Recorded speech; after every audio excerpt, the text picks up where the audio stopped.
Get ready for the dictation. Dictation will start in 5 seconds. Start. In view of my findings on points numbers 1 to 4, the plaintiff's appeal has to succeed and the club's appeal has to fail. I have already pointed out the conducts of plaintiffs in challenging even the payment of rupees 100 for the earthquake victims.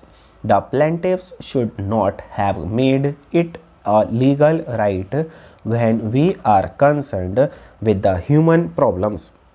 Even if the club has no right to demand such amount, the plaintiffs should have been graceful in paying that amount instead of making an issue in a court of law.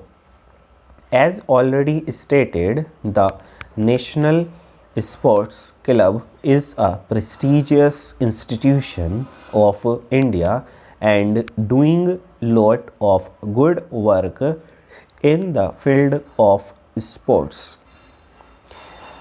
There is nothing to doubt the bona fides of the management in levying the sports development fee.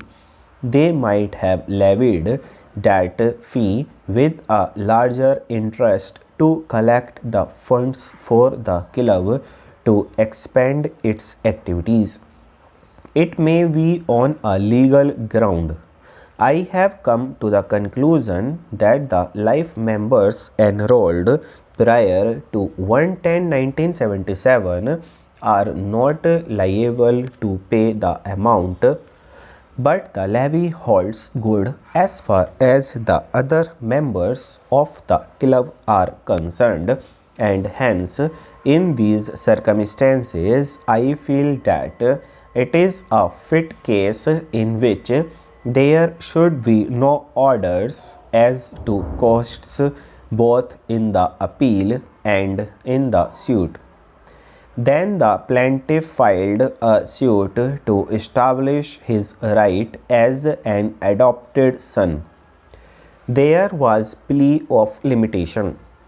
There was material to show that the defendant had denied the plaintiff's right of adoption orally on many occasions. Then again, the defendant had denied the plaintiff's adoption in mutation proceedings. Instead of that, the suit was not filed.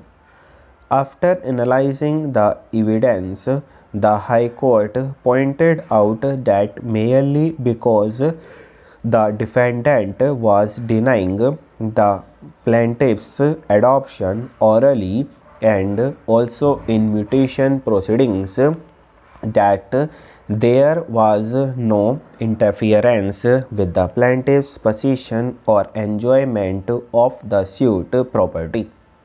Since there was no actual interference with the plaintiff's possession of the suit property, the right to sue had not accrued. It is pointed out that in such a suit, right to sue accrues and time begins to run only when the adopted son rights has been infringed or there is an unequivocal threat to infringement of such right. Mere verbal denial or mere mutation proceedings are not sufficient to force the plaintiff to file a suit. From the above discussion, we find that the plaintiffs can come to court only when there is an effective infringement to their rights as members. Admittedly, after issuing in 1986 resolution, nothing was done by the club expert issuing a reminder in 1989. Again, nothing was done to interfere with the plaintiff's right as members of the club. Therefore, for 10 years, the club took no action against the plaintiffs on the basis of resolution and the circulars of 1986 and 1989.